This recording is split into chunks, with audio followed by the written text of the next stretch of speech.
እግዚአብሔር መልካም ነው፣ በመከራ ቀንም መሸሸጊያ ነው።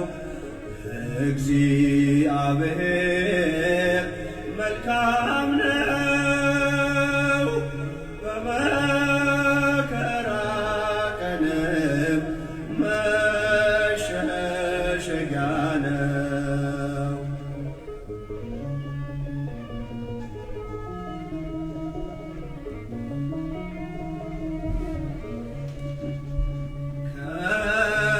ከገነት ሲሰደድ አዳም አባታችን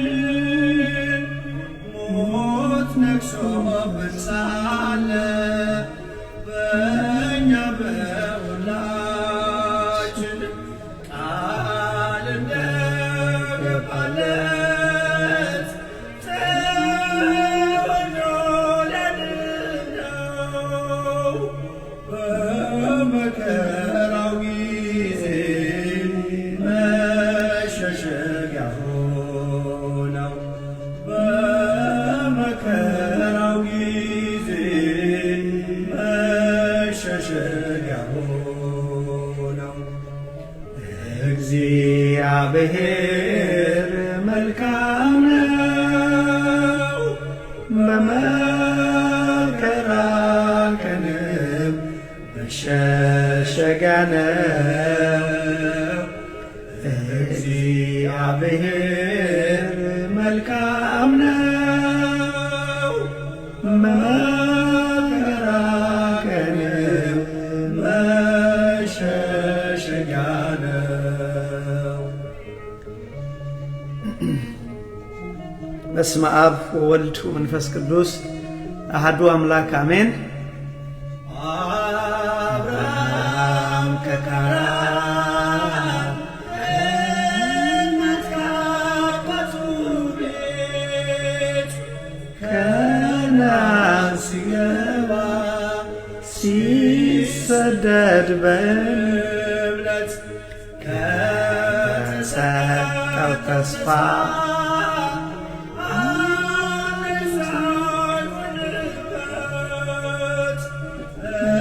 እንደ ምድር አሸዋ ዘሩን አበዛለት።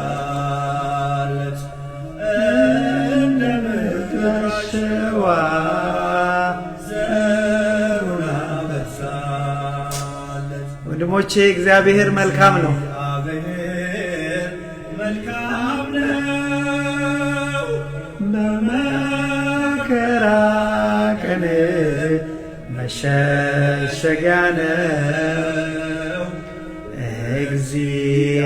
እግዚአብሔር መልካም ነው፣ በመከራ ቀንም መሸሸጊያ ነው።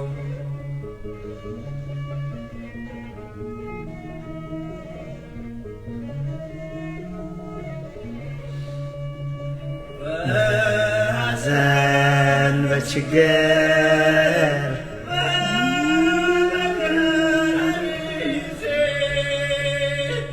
ጭንቅን የሚያርቅ ነው የልብሴን ትካዜ። የቀደመው ባብ ሰላሜን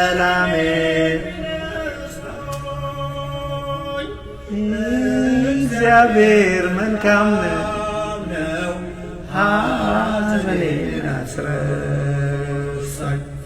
የቀደመው ባብ ሰላሜን ክርስቶስ ኢየሱስ ሐዘኔን አስረሳኝ። እግዚአብሔር መልካም ነው፣ በመከራ ጊዜ መሸሸጊያ ነው። እግዚአብሔር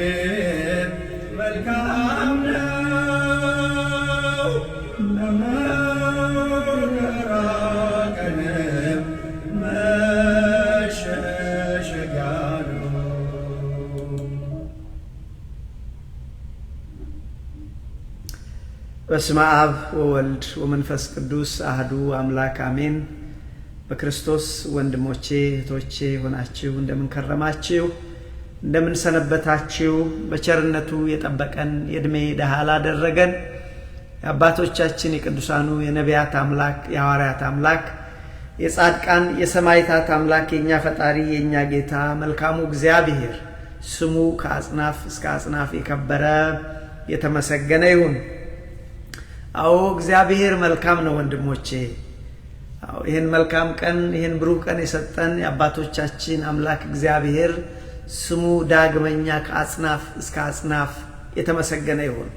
ትላንት አሳልፎ ዛሬ ያደረሰን እነሆ ወንድሞቼ 2025ን አስጨርሶ ለ2026 እያንደረደረን ያለ ይሄን ዘመን የሰጠን ይሄን ዘመን የባረከልን የአባቶቻችን አምላክ ከልቤ ላለው እግዚአብሔር መልካም ነው፣ ስሙ የተመሰገነ ይሁን። ወንድማችን በዝማሬ ያገለገለን ወንድማችን ሊቀ መዘምራን ቴዎድሮስ ዮሴፍን ዝማሬ መላእክት ያሰማልን እንላለን። ወንድማችን እግዚአብሔር መልካም ነው፣ በመከራ ቀን መሸሸጊያ ነው፣ እግዚአብሔር መልካም ነው አለ። በተለይ ከትምህርታችን ጋር ቀጥተኛ ግንኙነት ያለው ከገነት ሲሰደድ አዳም አባታችን በነገራችን ላይ ዛሬ የምንማርበት የትምህርታችን ርዕስ ተጽፎ እንደምትመለከቱት መንፈሳዊ ሞትና አደጋው በሚል ይሆናል። እናም ታዲያ በአባታችን በአዳም አማካኝነት በእናታችን በሔዋን አማካኝነት ወንድሞቼ መንፈሳዊ ሞትን ሞተን ነበረ። ለዚህ ነው በዝማሬው ከገነት ሲሰደድ አዳም አባታችን ሞት ነክሶብን ነበር በእኛ በሁላችን። ትሰማላችሁ ወንድሞቼ? ከገነት ሲሰደድ አዳም አባታችን ሞት ነክሶብን ነበር። መንፈሳዊ ሞት ነክሶብን ነበር በእኛ በሁላችን። ቃል እንደገባለት ተወልዶ ሊያድነው በመከራ ጊዜ መሸሸጊያ ሆነው አለ። እውነት ነው። ያሰበን ከመንፈሳዊ ሞት ከዘላለም ሞት የተዋጀን እግዚአብሔር ስሙ የተመሰገነ ይሁን።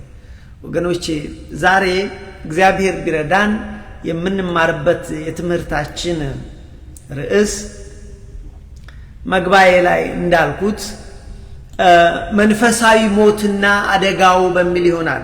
በዚህ ትምህርት ዙሪያ ለረጅም ጊዜ ስንማር መተናል።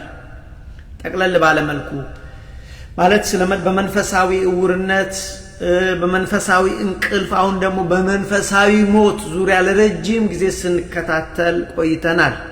ይህንን ያስተማረን አምላካችን እግዚአብሔር ስሙ የተመሰገነ ይሁን። በአጋጣሚ ትምህርቱን ያለፋችሁ ያልተከታተላችሁ ከስር ሊንክ አስቀምጬላችኋለሁ። ቤተ እስጢፋኖስ የሚል ገብታችሁ ብታደምጡ ታተርፉበታላችሁ። ስለዚህ ይህንን ስንማር መጣንና ዛሬ ያንኑ ትምህርት እንቀጥላለን። መንፈሳዊ ሞትና አደጋው ወንድሞቼ ከልቤ ላለው መንፈሳዊ ሞት አደጋ አለው። ለዚህ ነው ወንድማችንም አሁን በነበረው ዝማሬ ሲዘምርልን በነበረው ምንድነው ያለው? እግዚአብሔር መልካም ነው፣ በመከራ ቀን መሸሸጊያ ነው። ከገነት ሲሰደድ አዳም አባታችን ሞት ነክሶብን ነበር በእኛ በሁላችን። መንፈሳዊ ሞት ነክሶብን ነበረ ወገኖቼ። በዛ በነገሰብን ሞት ምክንያት እስከ ዛሬ ድረስ አንድም የሰው ልጆች ሁሉ በሞት ውስጥ አለፉ እያለፉም ነው። ሁለትም ደግሞ የሥጋ ሞት ጭምር እስከ ዛሬ እንሞታለን። ያን የተሰራ ወንጀል ነው። እኔ አሁን በሥጋ ስለምንሞተው ሞት አይደለም። በአዳም አባታችን በሔዋን እናታችን የመጣብን መንፈሳዊ ሞት እንዳለ ሆኖ ዛሬ እኛ ጎትተን የምናመጣው መንፈሳዊ ሞት አለ። ስለዚህ ወንድሞቼ መንፈሳዊ ሞት አደጋ አለው። እሱን ነው የምንማረው። ስለዚህ ባለፈው ከኔ ጋር የነበራችሁ ስለዚህ ስለ መንፈሳዊ ሞት ለመማር ስንጀምር አስቀደምንና ግድ የለም የመንፈሳዊ ሞት ከመግባታችን በፊት ልክ ነው በእኛ ባህል ስለ ሞት አይወራም። ሞት ያስፈራል። እኛም አገልጋዮች ጭምር እንኳን እንፈራዋለን። ግን ልክ አይደለም። የእግዚአብሔር ሰዎች ሞት ለእግዚአብሔር ሰዎች የሚያስፈራ አይደለም፣ እንደውም የሚናፈቅ ነው ብለን ጀመር። ያያችሁ በዛን ሰዓት ስለ ስጋ ሞት ጭምር በተለይ ሞት ስጋዊ ሞት ለክርስቲያኖች ምንድነው ብለን ጀመርን። ባጭሩ እዛ ላይ ያልነው ስጋዊ ሞት ለማንም አይቀርም። ሞት ዕዳ ነው አለ። አይቀርም ወንድሞቼ። ሞት የተበላ ዕቁብ ነው፣ አይቀርም፣ መከፈል አለበት። ለምን? አንዴ ገብቷል። ስለዚህ ልንረዳው ልናቀው ይገባል ብለን በሱ ላይ ምን አነሳን? በተለይ አባታችን ቅዱስ ጳውሎስ በአንደኛ ቆሮንቶስ ምዕራፍ 15 ላይ ስለ ምስጢረ ትንሣኤ ሙታን ባስተማረን ትምህርቱ ስጋዊ ሞት አይቀርም፣ ሁላችን እንሞታለን። በአዳም ምክንያት በሔዋን ምክንያት መንፈሳዊ ሞት ገብቶ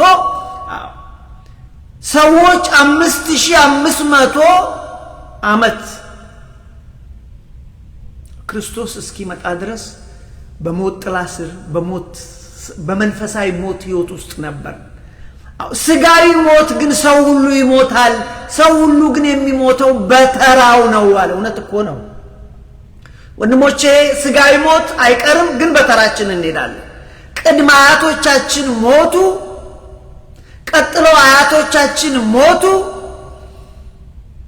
ለአንዳንዶቻችን አባትና እናቶቻችን ሞቱ። አይደለም አባትና እናቶቻችን ኢቭን ታላላቆቻችን ሞቱ። ታናናሾቻችንም ይሞቱብን አለ። ይሄ ስጋዊ ሞት ነው። ሁሉ በየተራ ይሄዳል። ሞት ለእግዚአብሔር ሰዎች ምንም ማለት አይደለም። ወደ እግዚአብሔር የሚሄዱበት መንገድ ነው። ለዚህ ነው በተለይ በብሉያት መጽሐፍት ላይ ስለና አብርሃም የሚነግረን ታሪክ ላይ አብርሃም ሞተ፣ በአባቶቹ መቃብር ተደመረ። ይስሐቅ ሞተ፣ በአባቶቹ መቃብር ተደመረ። ያዕቆብ ሞተ፣ በአባቶቹ መቃብር ተደመረ ነው የሚለው። ዳዊትም ሞተ። አያችሁ፣ ሞት የተበላ ዕቁብ ነው ማለት ሞት የማይቀር ዕዳ ነው። ምንም የሚያስፈራ ነገር አልጠፉም። አብርሃም አልጠፋም፣ ይስሐቅ አልጠፋም፣ ያዕቆብ አልጠፋም። አባት እናቶቻችን በክርስቶስ ሆነው የሞቱት አልጠፉም። ራእይ ዮሐንስ ምዕራፍ 14 ቁጥር 13 ላይ በክርስቶስ የሚሞቱ ብፁዓን ናቸው። ሰማችሁኝ? አይቺን ብትይዙልኝ። በክርስቶስ ሆነው የሚሞቱ ክርስቶስን አምነው የሚሞቱ ብፁዓን ናቸው ካለ በኋላ መንፈስ ቅዱስ አዎ ይላል። መንፈስ ቅዱስ አዎ ስራቸው ይከተላቸዋል ይላል። በምድር ሳሉ የሰሩት ስራ ይከተላቸዋል። ቃሉን ላንብብላችሁ እንዴ? እኔ ትምህርቴ እሱ አይደለም፣ ግን ቃሉን ባነብላችሁ ራእይ ዮሐንስ ምዕራፍ 14 ቁጥር 13 ላይ እንደዚህ ይላል። ከሰማይም እንደዚህ የሚል ቃል ሰማሁ። እኔ አሁን ይህንን ማመጣላችሁ በክርስቶስ የሚሞቱ ያርፋሉ እንጂ አይጠፉም ነው። ከድካማቸው ስራቸው ይከተላቸው፣ ከድካማቸው ያርፋሉ። አያቶቻችን፣ ቅድመ አያቶቻችን፣ አባቶቻችን፣ እናቶቻችን በክርስቶስ ሆነው የሞቱ ወገኖች አልጠፉም፣ ከድካማቸው አረፉ እንጂ። ስለዚህ ለክርስቲያኖች ስጋዊ ሞት እረፍት እንጂ መጥፋት አይደለም። እንደዚህ ይላል እኮ ከሰማይም እንደዚህ ድምፅ ሰማሁ፣ ከእንግዲህ ወዲያ በጌታ የሚሞቱ ሙታን ብፁዓን ናቸው። አያችሁ፣ ለክርስቲያኖች ሞት የሚያስፈራ አይደለም። ከእንግዲህ ወዲያ ይሄን ድምፅ ሰማሁ አለ። የሚገርም ነው። ከእንግዲህ ወዲያ በጌታ የሚሞቱ ሙታን ብፁዓን ናቸው። መንፈስ ቅዱስም ወይም መንፈስም አዎ ከድካማቸው ያርፋሉ። እንዴት ደስ ይላል! እንዴትስ ያሳርፋል! ለካ ከድካማችን ነው የምናርፈው ስንሞት። እውነት እኮ ነው።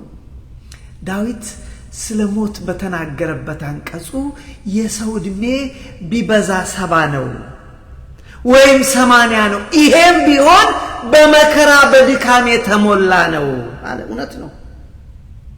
ስለዚህ ወንድሞቼ ሞት ለክርስቲያኖች እረፍት ነው፣ ስጋዊ ሞት። ስለዚህ ምን አለ መንፈስ ቅዱስ? ምን አለ? አዎ ከድካማቸው ያርፉ ዘንድ ስራቸው ይከተላቸዋል ይላል ብለህ ጻፍ የሚል ቃልን ሰማው። ስለዚህ ወንድሞቼ ሞት ለክርስቲያኖች የሚያስፈራ አይደለም። ግን ምን እናድርግ? ህዝቡ ብንነግረው አይሰማም። እኛ አገልጋዮች ጭምር አልኳችሁ።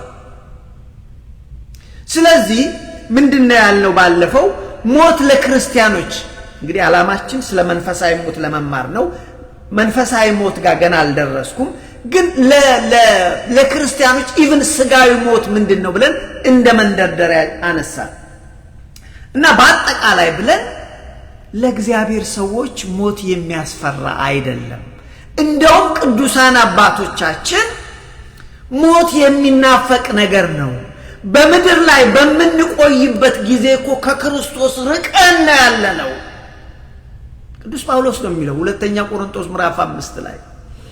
ስለዚህ እኔ ጳውሎስ በሞት ወደ ክርስቶስ ብሄድ ያንን እናፍቃለሁ። በሁለት ሐሳብ እኔ ግራ ይገባኛል። በአንድ በኩል ሞቼ ወደ ክርስቶስ ብሄድ ደስ ይለኛል፣ እሱ ከሁሉ የሚበልጥ ነውና። በሌላ በኩል ደግሞ እዚህ ምድር ላይ ቆይቼ እናንተን በመንፈስ የወለድኳችሁን መንፈሳዊ ልጆችን በመንፈሳዊ ሕይወት ብኮተኩታችሁ ባስተምራችሁ ደስ ይለኛል። በዚህ ሐሳብ ግራ ይገባኛል አለ። በዚህ በፊልጵስዩስ ምዕራፍ 1 ቁጥር 20 ላይ እንደዚህ ነው የሚለው። ላንብብላችሁ ጠቃሚ ስለሆነ። ሌላ ጊዜማ ሁላችንም ፈራ የለ ስለሞት መስማት፣ ዛሬ እንኳን እስቲ እንስማ። ቅዱስ ጳውሎስ እኔ ሞት ይናፍቀኛል ያለው ናፍቆቴና ተስፋዬ አለ እኔ በሞት ወደ ክርስቶስ መሄድ ነው። እኔን ማን ያምናል? ወንድሞቼ ይሄንን ማን ያምራል? ጳውሎስ ያለው እኔ የኔ ናፍቆት ወደ ክርስቶስ መሄድ ነው። ወደ ክርስቶስ ለመሄድ ደግሞ በመኪና መሄድ አይቻል፣ በአውሮፕላን መሄድ አይቻል፣ በመንኮራኩር መሄድ አይቻልም። ሞት በተባለ መኪና ነው። እንደዚህ ይላል። በደንብ ስሙኝ ወንድሞቼ፣ ታተርፉበታላችሁ። ናፍቆቴና ተስፋዬ ልሄድ ከክርስቶስ ጋር ልኖር እኔ ናፍቃለሁ። ሞቼ ወደ ክርስቶስ። ምክንያት በሌላ በምን መልኩ ይሄዳል ታዲያ ጳውሎስ? ለዚህ ነው ቅድም እንዳልኳችሁ ሞት ለእግዚአብሔር ሰዎች ማረፊያ ነው። ሞት ለእግዚአብሔር ሰዎች ወገኖች የሚያስፈራ አይደለም። ከድካማቸው ያርፋሉ። አነበብነው እኮ ራእይ ዮሐንስ ምዕራፍ 14 ቁጥር 13 ላይ ከሰማይ እንደዚህ የሚል ድምጽ ሰማሁ፣ ከእንግዲህ ወዲያ በጌታ በክርስቶስ የሚሞቱ ብፁዓን ናቸው ብለህ ጻፍ አለኝ። መንፈስ ቅዱስም አዎ እውነት ነው አለ። አንብቡት፣ እኔ ጽፌዋለሁ። መንፈስም አዎ ከድካማቸው ያርፉ ዘንድ መልካም ስራቸው ይከተላቸዋል። ደስ አይልም ወንድሞች? ስለዚህ ሞት፣ ስጋዊ ሞት ለክርስቲያኖች የሚያስፈራ ነገር አይደለም፣ እንደውም የሚናፈቅ ነው። ለዚህ ነው እንግዲህ ቅዱስ ጳውሎስ ናፍቆቴና ተስፋዬ ልሄድ ከክርስቶስ ጋር ልኖር እኔ ናፍቃለሁ ብሎ አለ። ምን በሚለው ትምህርቱ መሰላችሁ? ሕይወት ምንድነው? ሞትስ ምንድነው ብሎ በዘረዘረው ትምህርቱ እኔ ጳውሎስ አለ በሕይወት ብኖር ወይም ብሞት ዓላማዬ ለክርስቶስ መኖር ነው። ከኖርኩ ለክርስቶስ እኖራለሁ፣ ከሞትኩም ለክርስቶስ እሞታለሁ። የኔ ዓላማ በስጋዬ ብኖርም ብሞትም ክርስቶስ ይከብር ዘንድ ነው። እንዴት አይነት የሚደንቅ ነው! እንዴት አይነት መረዳት ነው ወንድሞቼ! የኔ ጳውሎስ ዓላማ ወንድሞቼ፣ ሌላ ትምህርት ይዛችሁ ባትሄዱ እቺን ይዛችሁ የኔ ዓላማ ብኖር ለክርስቶስ እኖራለሁ፣ ብሞት ለክርስቶስ እሞታለሁ። ስለዚህ የኔ ዓላማ በስጋዬ በሞቴም ክርስቶስ ይከብር ዘንድ ነው አለ ጳውሎስ። መረዳት እንደዚህ ነው ወንድሞቼ። ስለዚህ ምን አለ? ለኔ ሕይወት ማለት በክርስቶስ መኖር ነው።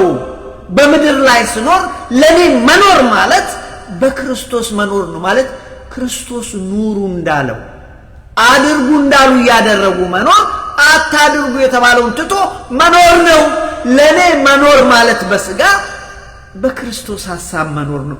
ማሞትም ደግሞ ማትረፊያ ነው።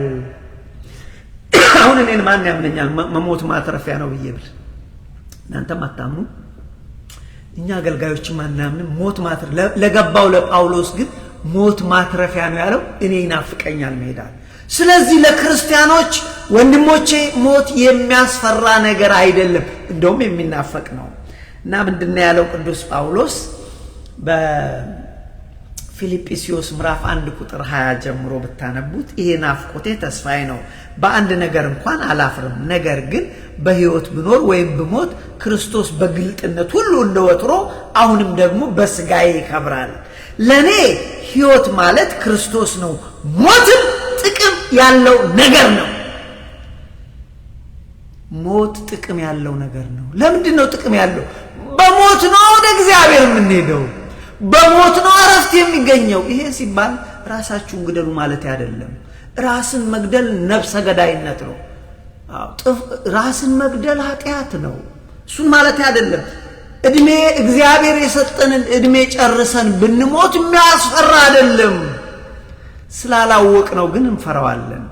በነገራችን ላይ ቅርብ ጊዜ እኔ 1-2 ወር በፊት አንድ ሞቶ የነበረ ሰው ምስክርነት ለኛ አዲስ አይደለም፣ ግን ምናልባት ወንድሞቼ ቢማሩበት ብዬ ፖስት አድርጌዋለሁ። እስቲ ክሊክ አድርጋችሁ ይዩት።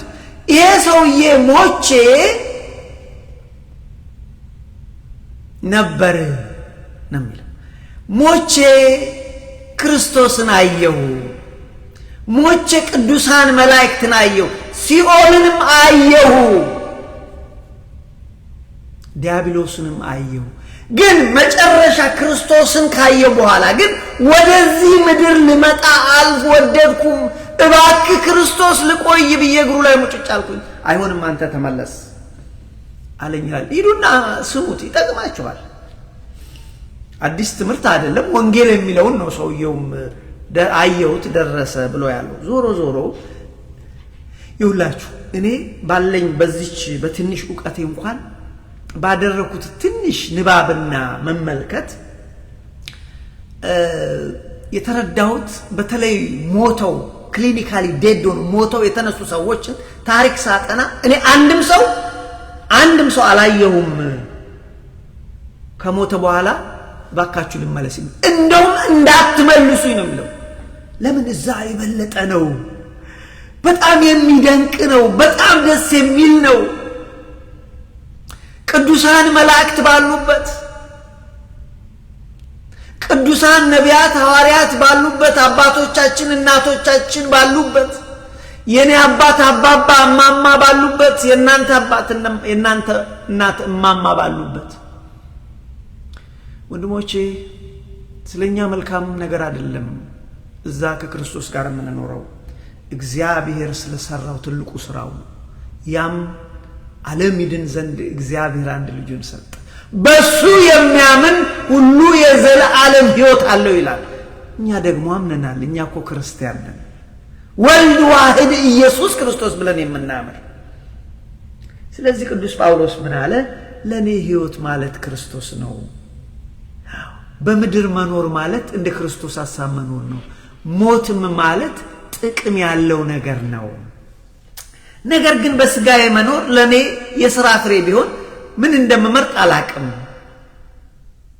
ነገር ግን በስጋ በእነዚህ በሁለት ሐሳቦች እጨነቃለሁ። ልሄድ ከክርስቶስ ጋር ናፍቃለሁ፣ ከሁሉ ይልቅ የሚሻል ነውና። ማን ያምናል? አሁን ይሄንን ወንድሞቼ ማን ያምናል? ነገር ግን በስጋ መኖሬ ስለናንተ በመንፈሳዊ ሕይወት ስለወለድኳችሁ ልጆቼ ለናንተ መልካም ነው አለ ቅዱስ ጳውሎስ። ትልቁ ነገር ልሄድ ከክርስቶስ ጋር ልኖር እናፍቃለሁ። እንግዲህ ይሄንን ተነጋገርንና ባለፈው በተለይ ታዲያ እንደዛ ከሆነ ምን ማለት ነው ትርጉሙ? ሞት ለክርስቲያኖች ምንድነው ብለን ጥቂት ነገሮችን አነሳን። በሩጫ ልበላችሁ። በነገራችን ላይ ትምህርቱ ያመለጣችሁ በስሩ ሊንክ አስቀምጬላችኋለሁ። ቤተ እስጢፋኖስ የሚለው ንኩትና ሄዳችሁ ስሙት፣ ይጠቅማችኋል። እግረ መንገዳችሁን ሰብስክራይብ ብታደርጉ ላይቭ ዩቲዩብ ላይ ለመውጣት ይረዳኛል። እናንተም ደግሞ ይህን ስራ ስላገዛችሁኝ በእግዚአብሔር ዘንድ ትባረካላችሁ። ይህንን ለሌላ ጥቅም ብዬ አይደለም ማለት ለእግዚአብሔር ለክርስቶስ ወንጌል አገልግሎት ስለምነግራችሁ። ስለዚህ ሞት ለክርስቲያኖች ወይም ለእግዚአብሔር ሰዎች ምንድነው ብለን ብንል አንደኛ ሞት የሚፈራ ሳይሆን ወደ እግዚአብሔር የምንሄድበት የሚናፈቅ መንገድ ነው።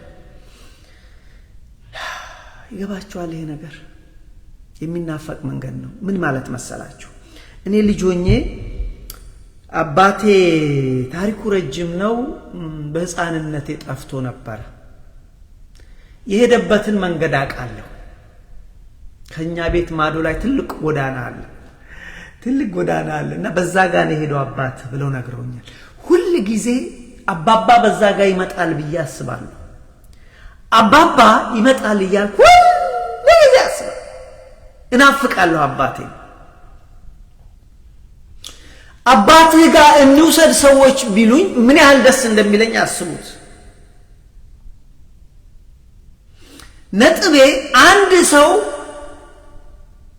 ወደ አባቱ የሚሄድበትን መንገዱን ካወቀ ደስ ብሎት ሳይፈራ ጓግቶ ነው የሚሄደው።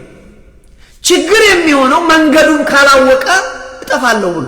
በተለይ ሁለት መንገድ ነው ያለው። የአባት መንገድ እንደዚህ ነው፣ የግራኛው ግን ያኛውን ይዘህ ከሄድክ ግን ትጠፋለህ። ከጠፋህ ጨርሶ ማትገኝም ከተባለ እውነት ነው፣ ያስፈራል። ወንድሞቼ መንገዱን ላወቀ ሰው ግን ሞት የሚያስፈራ ነገር አይደለም። እኛ ክርስቲያኖች ደግሞ መንገዱን እናውቃለን። ራሱ ኢየሱስ ክርስቶስ መንገድም ሕይወትም እኔ ነኝ፣ ወደ እግዚአብሔር የሚኬደው በእኔ ነው፣ መንገዱ እኔ ነኝ ብሎ ነግሮናል። እኛም አምነናል። ቤተ ክርስቲያን የኦርቶዶክስ ተዋሕዶ ቤተ ክርስቲያን አስተምራናለች፣ አጥምቃናለች፣ መንገዱን አውቀናል። ስለዚህ ወገኖች መንገዱን እንዳላወቀው ሕፃን ልጅ አንሆንም፣ አንፈራ። የሚፈራ ሰው ልክ ነው። መንገዱን ያላወቀ ሰው፣ በክርስቶስ ያላመነ ሰው፣ ክርስቶስን ያልተቀበለ ሰው አምላኬ አባቴ ጌታዬ ንጉሴ ብሎ ላላመነ ሰው መንገዱን አያቆም፣ ያስፈራዋል። እሱ ካላመነ ልክ ነው፣ አደጋ አለው። ወንድሞቼ በጣም ያስፈራል። ለዚህ ነው የአሁኑ ትምህርታችን መንፈሳዊ ሞትና አደጋው። በክርስቶስ ያልሆነ ሰው አደጋ አለበት፣ አደጋ አለበት። ስለዚህ ምን አለን? ሞት ለክርስቲያኖች ለእግዚአብሔር ሰዎች ምንድነው ብለን ብንል ሞት የሚፈራ ሳይሆን ወደ እግዚአብሔር የምንሄድበት የሚናፈቅ መንገድ ነው ብለናል። ይሄን ብቻ አይደለም ወንድሞቼ፣ ሞት የመጨረሻ ክስተት አይደለም በሕይወት ውስጥ አይደለም። ሞት የሕይወት መጨረሻ አይደለም፣ ያለማወቃችን ነው። ለዚህ ነው ስላላወቅን ክርስቲያን ስንባል መስቀሉን እንኳን አጥልቀን ምሬታችን በጣም የከፋ ነው። አባቶቻችን በስጋ ያሉ ሲሞቱ፣ እናቶች የምንወዳቸው ሲሞቱ፣ እኔ አንዳንድ ጊዜ ለቅሶ ላይ ለማጽናናት እንሄዳለን እና ሰዎች ማጽናናት አንችልም። ለቅሷችን የመረረ ነው። ክርስቲያኖች አንመስልም እኮ። ለምን? በቃ ተለያየን፣ አለቀ ደቀቀ። ኖ ማይ ፍሬንድ፣ አልተለያየን፣ መገናኘት አለ። there is going to be a homecoming። አንድ ቀን አባባና ያለው፣ አንድ ቀን ማማና ያለው፣ ወንድሜ መብራቴን አየዋለሁ፣ ሽመልስን አየዋለሁ፣ ጽዮን እህቴን አያታለሁ፣ አያቸዋለሁ አለ። there is going to be a union። ሞኛቱ መገናኘት አለ። አያቸዋለሁ። ስለዚህ ሞት የህይወት መጨረሻ ሳይሆን እንደውም ሞት የህይወት መጨረሻ ሳይሆን ሞት የህይወት መጀመሪያ የዘላለም ህይወት መጀመሪያ ነው። ክብር ለእግዚአብሔር ደስ አይልም?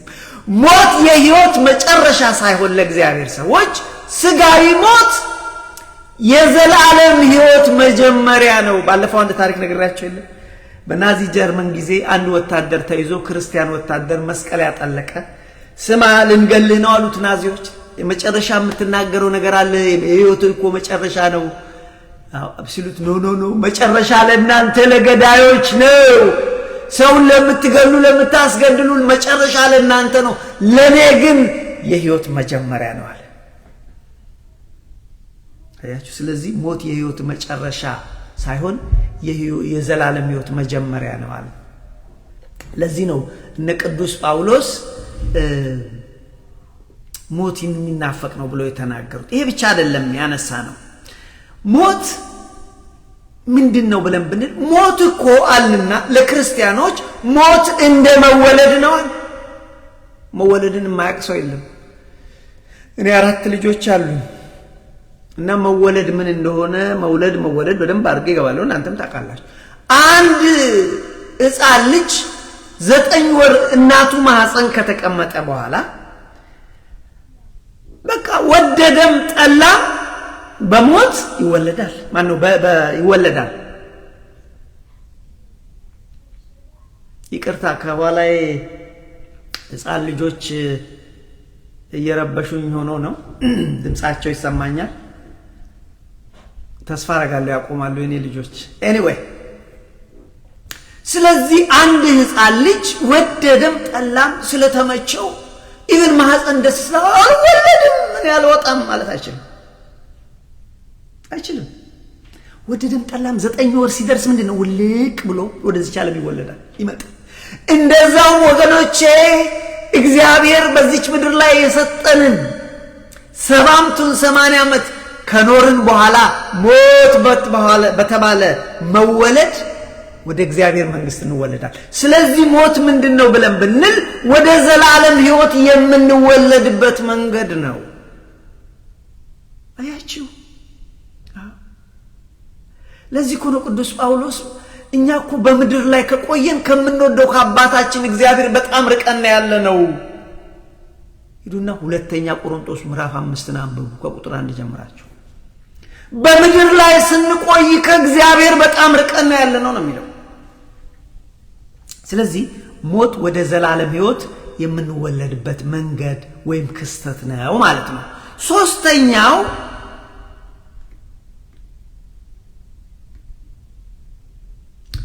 ሞት ማለት ወገኖቼ ምንም ማለት አይደለም።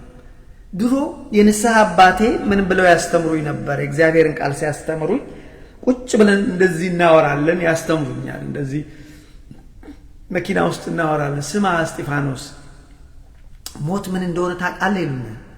አይ እስቲ ንገሩኝ ምንድነው እላቸዋለሁ እየፈራሁ ስለሞት። ሞት ማለት እኮ እንደ መኪና ነው። it is like a vehicle ይላሉ። እንደው በረከታቸው ይደርብንና it is like a vehicle። ይሄ አንተ vehicle መኪና ውስጥ ቁጭ ብለን ይሄ መኪና ታየዋለህ አለ። እንደዛ ነው። ከዚህ ቦታ ወደዛ አይደለ ይሄ መኪና የሚወስደን አለ። ሞት ማለት እኛን ከዚህ ዓለም ወደዛኛው ዓለም የሚወስድ መኪናችን ነው። አይደንቅም አገላለጹ? ስለዚህ ልክ እኮ ነው። ወደ እግዚአብሔር ቀደም እንዳልኳችሁ ወደ እግዚአብሔር መንግስት ወደ ክርስቶስ የምንሄደው ሞት በተባለ መኪና ነው እንጂ አውሮፕላን የለ፣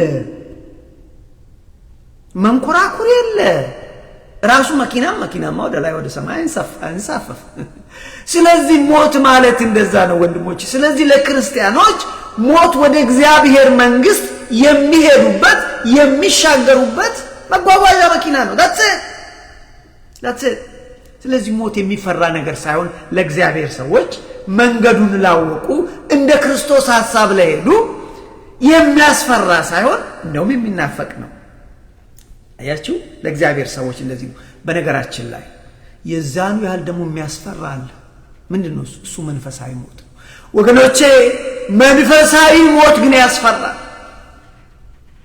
መንፈሳዊ ሞት ያስፈራል። ለዚህ እኮ ነው ነቢያት ያለቀሱት።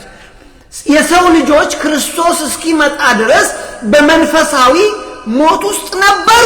ስጋዊ ሞት ብቻ ስጋዊ ሞትም የገባው በዛን ጊዜ ለዚህ ነቢያት ያለቅሱ ነበር ኦ እግዚአብሔር ይላሉና ኢሳይያስ እስከ መቼ እግዚአብሔር ጽድቃችን እንደ መርገም ጨርቅ ሆነብን እኮ መቼ ነው የምትወርደው መቼ ነው የምትወለደው መቼ ነው የምታድነን ለዚህ እኮ ነው ኢሳይያስ ምን በጨለማ የኖረ ሕዝብ ብርሃን ወጣለት አለ ክርስቶስ ሲወለድ በሞት ጥላ ስር ለነበሩ ነው የሚለው በሞት ጥላ ስር ነበሩ 5500 ስለዚህ መንፈሳዊ ሞት የሚያስፈራ ነው አሁን እየተማርን ያለው ደግሞ ያ በአዳም ምክንያት የገባው መንፈሳዊ ሞት አለ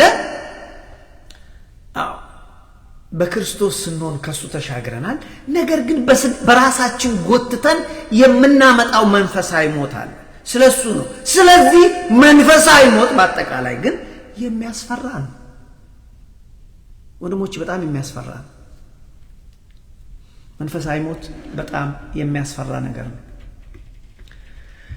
መንፈሳዊ ሞት ማለት ወንድሞች ከእግዚአብሔር መለየት ነው በኃጢአት ምክንያት ከእግዚአብሔር መራቅ ይሄ መንፈሳዊ ሞት ሰዎችን ለሁለተኛ ሞት ሲኦል ማለት ለሱ ሁለተኛ ሞት አለ ነው የሚለው ከስጋዊ ሞት ውጪ ሌላ አለ ስለዚህ ስለሱ ነው የጀመርነው ባለፈው እነዚህን እንግዲህ አሁን ያልኳችሁን ተማር አሁን ጥቂት ነገር ብቻ ብለን አይገስ ሰዓታችንን መሄድ ይመስለኛል ጥቂት ነገር ስለ መንፈሳዊ ሞትና አደጋው እንነጋገር መንፈሳዊ ሞት ወንድሞቼ አደጋ አለው መንፈሳዊ ሞት ማለት ከእግዚአብሔር መራቅ ከእግዚአብሔር መለየት በኃጢአት መለየት ነው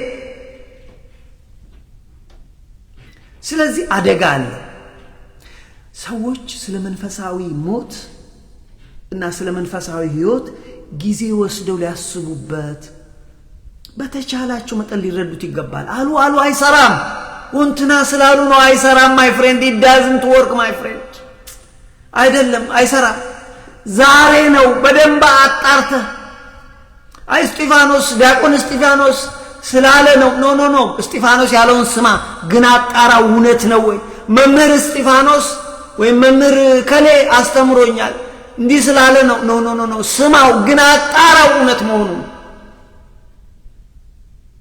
አባ ከሌ ስላሉ ነው ቄስ ከሌ ስላለ ነው ጥሩ ነው እግዚአብሔር ይመስገን አባ ከሌን ቄስ ከሌን ይሰጠን እንስማቸው ግን የተባለውን ነገር እናጣራ እውነት ነው ወይ እግዚአብሔር ይሄን ብሏል ወይ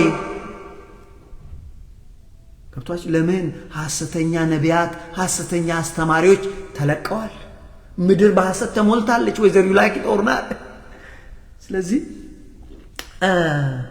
አሁን እንግዲህ ልላችሁ የፈለኩት መንፈሳዊ ሞት እጅግ ከባድ እጅግ የሚያስፈራ ነገር ነው በነገራችን ላይ ከመንፈሳዊ ሞት በፊት የተማርናቸው ከኔ ጋር የነበራችሁ ሁለት ቻፕተሮች ነበሩ ይሄ ሶስተኛው መጀመሪያ ያስቀድመን እየተማርነው ስለ መንፈሳዊ ውርነት ቀጥለን ስለ መንፈሳዊ እንቅልፍ ወይ መንፈሳዊ ድንዛዜ ከዛ ቀጠልና አሁን እንግዲህ ስለ መንፈሳዊ ሞት እየተማርን እነዚህ ነገሮች በጣም የሚመጋገቡ ናቸው ጥንቃቄ ካልተደረገ አስቸጋሪ መንፈሳዊ እውርነት በጊዜ ካልታከመ ለመንፈሳዊ እንቅልፍ ወይም ለመንፈሳዊ ድንዛዜ አሳልፎ ይሰጣል ብለናል መንፈሳዊ እንቅልፍ ወይም መንፈሳዊ ድንዛዜ በጊዜ ካልታከመ ለሞት ለመንፈሳዊ ሞት አሳልፎ ይሰጣናል መንፈሳዊ ሞት በጊዜ ካልታከመ ወንድሞቼ ለሁለተኛ ሞት ማለት ለሲኦል ይዳርጋል እነዚህ የተያያዙ ናቸው ብለን ነው ስንማር የመጣነው በተለይ መንፈሳዊ እውርነት ምንድነው ብለን አነሳና መንፈሳዊ እውርነት ማለት በነገራችን ላይ ያመለጣችሁ ቤተ እስጢፋኖስ በሚለው ሊንክ ታች አለ ሂዱና ንኩና ስሙት ይጠቅማችኋል መንፈሳዊ እውርነት ምንድነው አለ 7 ሳምንት ነው የፈጀው መንፈሳዊ እውርነት የእግዚአብሔር እውነት የክርስቶስ እውነት የወንጌል እውነት መረዳት አለመቻል መረዳት አለመፈለግ መንፈሳዊ እውርነት ነው አለን የእግዚአብሔርን እውነት የወንጌልን እውነት መረዳት አለመቻል ወይ መረዳት አለመፈለግ መንፈሳዊ እውርነት ነው ለዚህ እኮ ነው ይሄ የዚህ ህዝብ አእምሮ የደነደነ ነው፣ ልቡ የጨለመ ነው። ክርስቶስ ማቴዎስ 13ን ጠቅሰን ተማር። ይሄ ህዝብ እንዳልፈውሰዋል፣ ልቡ የደነደነ የጨለመ ነው አለ። ይሄ ማለት ምን ማለት መሰላችሁ? መንፈሳዊ እውርነት። ሰውየው እግዚአብሔርን አመልካለሁ ይላል፣ ግን እሱ የሚያመልከው ጣዖትን። መንፈሳዊ እውርነት። ፈሪሳውያን በዚህ ተወቅሰዋል። ሴትየዋ እግዚአብሔርን አገለግላለሁ ትላለች፣ የምታገለግለው ዲያብሎስን ነው። ይሄ መንፈሳዊ እውርነት ነው፣ የልብ መደንደን። በቃ ይሄ ህዝብ ልቡ የደነደነ ነው፣ እውር ነው አለ መድኃኒታችን ኢየሱስ ክርስቶስ። ይሄንን ተማር። ስለዚህ ይሄ ካልታከመ ለመንፈሳዊ እንቅልፍ ወይም ለመንፈሳዊ ድንዛዜ አሳልፎ ይሰጠናል። ምንድነው መንፈሳዊ እንቅልፍ? መንፈሳዊ እንቅልፍ ምንድነው ብለናልና በእግዚአብሔር ነገር፣ በክርስቶስ ነገር ወይም በመንፈሳዊ ህይወት ነገር ንቁና ትጉ ሆኖ አለመገኘት፣ እንደውም ፈዛዛ ደንዛዛ መሆን፣ ግድ የለሽ መሆን በመንፈሳዊ ህይወት፣ ላውዚ መሆን በመንፈሳዊ ህይወት።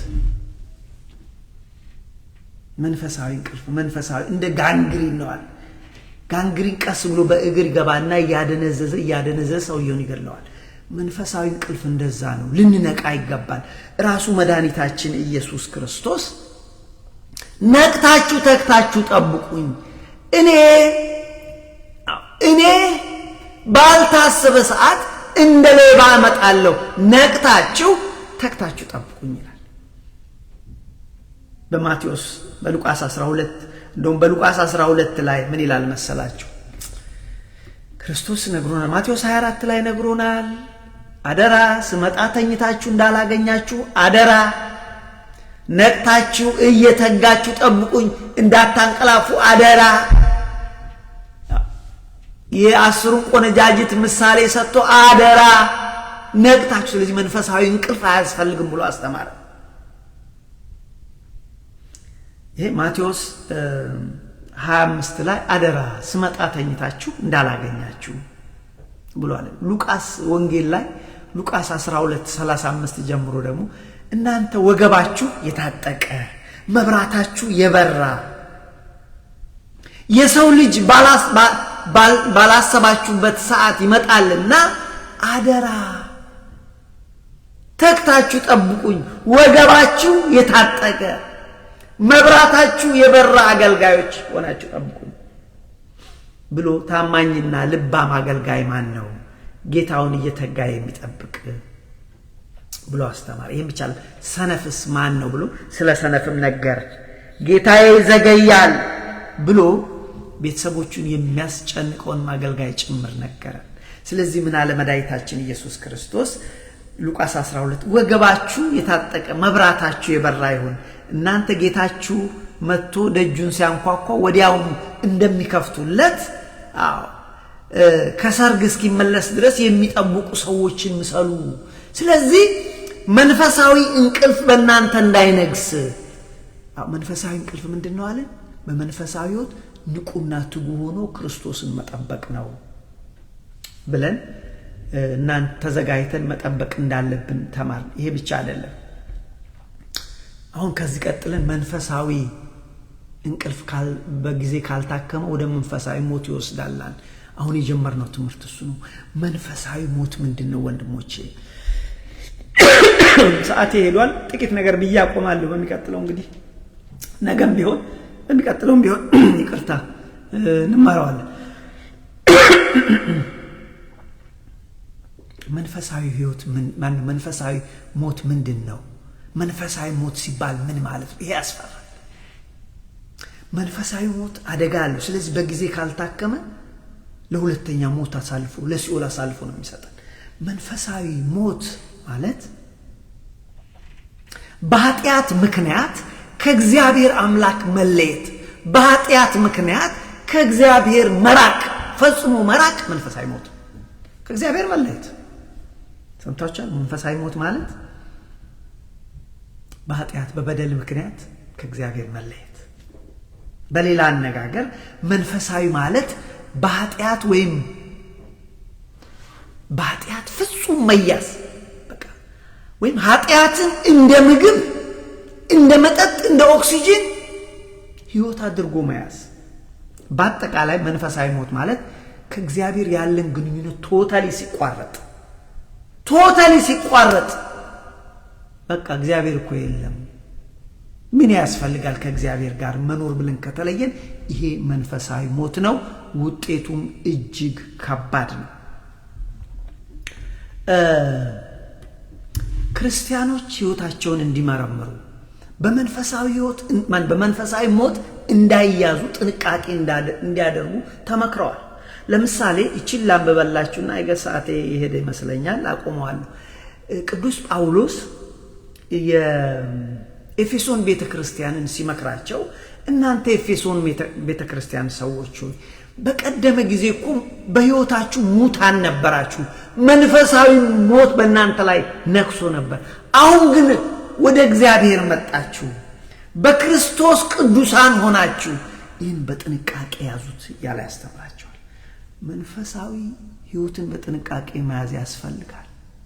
እነዛ ሰዎች በስጋ እኮ ነበሩ፣ ግን ከእግዚአብሔር የተለየ ሕይወት ስለነበራቸው አሕዛብ ስለነበሩ በቀደመ ሕይወታችሁ እኮ ሙታን ነበራችሁ ይላቸዋል። እንደዚህ ይላቸዋል ለኤፌሶን ቤተክርስቲያን ስለ ቀደመ ሕይወታቸው አስታውሶ ዳግም በመንፈሳዊ ሞት እንዳይያዙ ሲመክራቸው እናንተ አስቀድሞ በኃጢአታችሁ ምክንያት ሙታን ነበራችሁ፣ የዚህ ዓለም ገዢ አገልጋዮች ባሮች ነበራችሁ።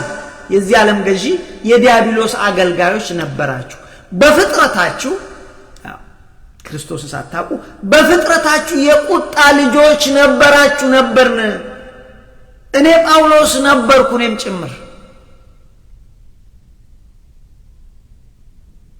ነገር ግን ካለ በኋላ እግዚአብሔር ከትልቁ ፍቅሩና ምሕረቱ ባለጠግነቱ የተነሳ በበደላችን ሙታን እንኳን በሆን ጊዜ በክርስቶስ ሕይወትን ሰጠን። በፊት ሙታን ነበራችሁ። በስጋ እኮ አይደለም የሞቱት እነዚህ ሰዎች፣ በመንፈሳዊ ሕይወታቸው ሙታን ነበሩ። አያችሁ ምንድነው መንፈሳዊ ሞት ማለት? ከእግዚአብሔር መለየት፣ እግዚአብሔርን አለማወቅ፣ ከእግዚአብሔር ኮምፕሊትሊ ጋር አለመኖር፣ መለያየት። ኢዳዝም ማረር ቤተክርስቲያን ውስጥ ሆኖ ሰው ከእግዚአብሔር ከተለየ መንፈሳዊ ሞት ነው። ወይም ደግሞ ሳይጠመቅ ውጭም ሆኖ ካለ እሱ መንፈሳዊ ሞት ነው። ኢዳዝም ማረር ቅዱስ ጳውሎስን ስትመለከቱት የእግዚአብሔር እኮ የሚያመልክ ሰው ነበረ። እዚህ ለኤፌሶን በጻፈላቸው መልእክቱ ግን በፍጥረታችሁ የቁጣ ልጆች ነበራችሁ ካለ በኋላ ነበርን ነው የሚለው። እሱ እንግዳውስ በአይሁድ እምነት መንፈሳዊ ሕይወት ብሎ እኮ ያዘዋል፣ ግን ሞት ነበር። ስለዚህ ዳዝም ማረር ቤተክርስቲያን ውስጥ በመሆናችን ብቻ መንፈሳዊ ሞት አልገዛንም ማለት አንችልም። እነዛ ለአሕዛብ ግን እናንተ ግን አስቀድሞ ከእግዚአብሔር የተለያችሁ እግዚአብሔርን የማታውቁ በመንፈሳዊ ሕይወታችሁ ሙታን ነበራችሁ አላቸው። ላንብብላችሁና ልዝጋው የዛሬን ሰዓታችንን ይብቃል። ምዕራፍ 2 ላይ ኤፌሶን ምዕራፍ 2 ላይ ሄዳችሁ ብታነቡ ከቁጥር 1 ጀምሮ ይነግራችኋል። በበደላችሁና በኃጢአታችሁ ሙታን ነበራችሁ። አለቀ በቃ። እናንተ የኤፌሶን ሰዎች በፊት ክርስቶስን ሳታውቁ ወደ መንፈሳዊ ሕይወት ሳትመጡ በበደላችሁና በኃጢአታችሁ ሙታን ነበራችሁ። ከእነርሱም ይላል ከእነርሱም በዚህ ዓለም እንዳለው ኑሮ በማይታዘዙ ልጆች አሁን ለሚሰራው መንፈስ አለቃ፣ በዚህ ዓለም ላይ ለማይታዘዙ አለቃ ለሆነው በማይታዘዙት ልጆች ላይ አሁን ለሚሰራው መንፈሳዊ አለቃ እንደሆነው በአየር ላይ ስልጣን እንዳለው አለቃ ፍቃድ በፊት ተመላለሳችሁ። እንደ ሰይጣን ፈቃድ በፊት ተመላለሳችሁ። ዛሬም በማይታዘዙት ላይ የነሱ አለቃ ነው ይላል። በማይታዘዙ ልጆች፣ በእነዚህም ልጆች መካከል እኛ ሁላችን ደግሞ የስጋችንና የልቦናችን ፍቃድ እኛ ብሎ ደግሞ አመጣ ራሱ። አያችሁ እኛ ብሎ ደግሞ አመጣ። በእነዚህም ልጆች መካከል እኛ ሁላችን ደግሞ የስጋችንና የልቦናችን ፍቃድ እያደረግን በስጋችን ምኞት በፊት እንደኖርን ነበርን። እንደ ሌሎች ደግሞ ከፍጥረታችን የቁጣ ልጆች ነበር። እኔ ጳውሎስ ጭምር የቁጣ ልጅ ነበርኩ። እግዚአብሔርን አውቀዋለሁ ነበረ፣ እግዚአብሔርን አመልከዋለሁ ነበረ፣ ግን ልክ አልነበረ። አምልኮቴ ልክ አይደለም። እናንተ ደግሞ ጨርሶ እግዚአብሔርን አታውቁም፣ አምልኮታችሁ ልክ አይደለም ካለ በኋላ በስጋችን ምኞት በፊት እንኖር ነበር፣ እንደ ሌሎች ደግሞ ከፍጥረታችን የቁጣ ልጆች ነበር። ነገር ግን እግዚአብሔር በምሕረቱ ባለጠጋ ስለሆነ ከወደደን ከትልቁ ፍቅሩ የተነሳ በበደላችን እንኳን ሙታን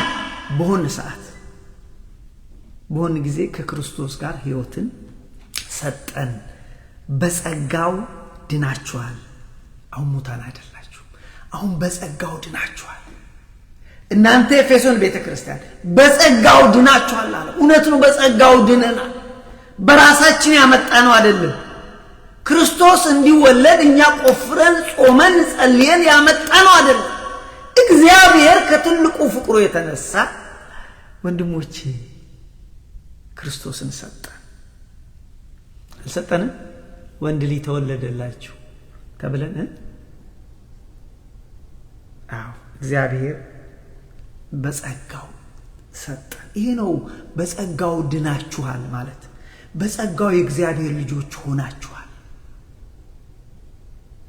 አሁን እዛ ውስጥ አልገባም እንጂ በመዳንና የእግዚአብሔር መንግስት በመውረስ ጋራ እነዚህ ነገሮች በጣም ጥንቃቄ የሚጠይቁ አንድ የሚመስሉ ሁለት የሚመስሉ አንድ ይሆኑ በጣም የሚያያዙ ናቸው። እዛ ውስጥ አልገባም። ግን ቅዱስ ጳውሎስ በክርስቶስ የሆኑትን ምን አላቸው?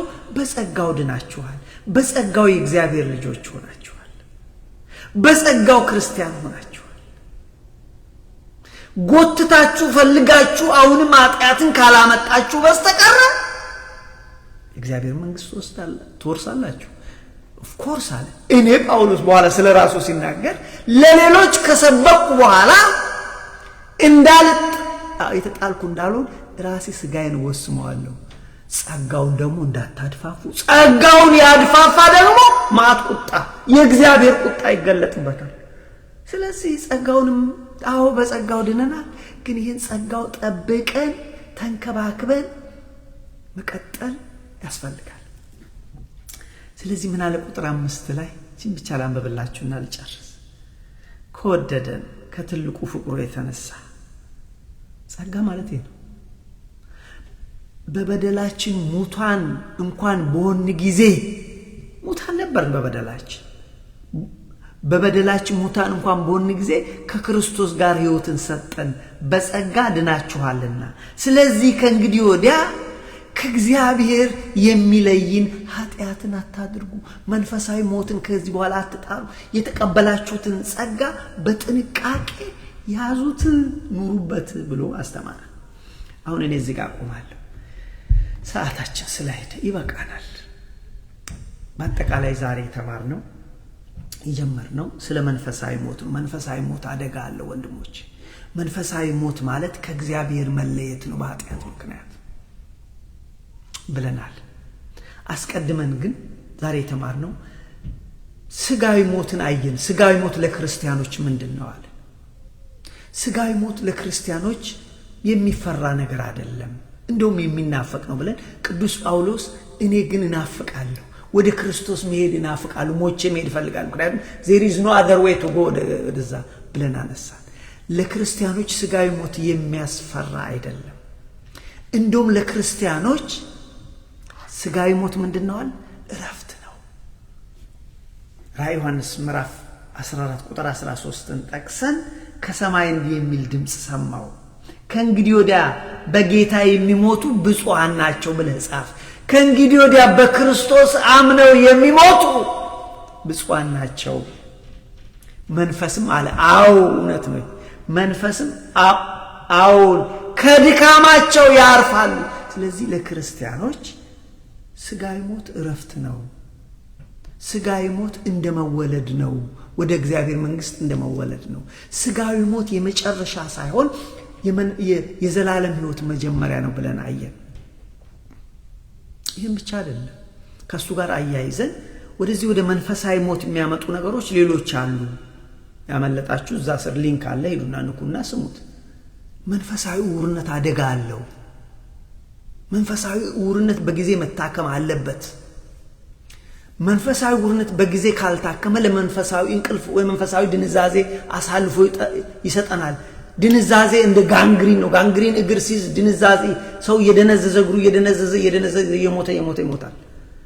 መንፈሳዊ እንቅልፍ ወይ መንፈሳዊ ድንዛዜ በጊዜው መታከም አለበት። መንፈሳዊ እንቅልፍ ምን እንደሆነ አየን።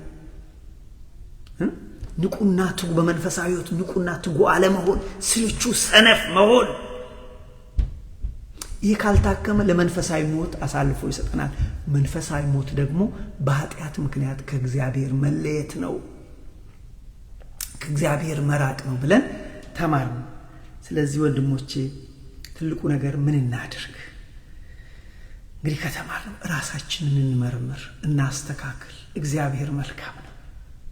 ዛሬም በንስሐ ወደሱ ስንመለስ አቅፎ ይቀበለናል። ለዚህ ነው ቅድም ስንዘምር እግዚአብሔር መልካም ነው ብለን ያለው አይደል? ስንጀምር እግዚአብሔር መልካም ነው፣ በፈተና ጊዜ በመከራ ጊዜ መሸሸጊያ ነው።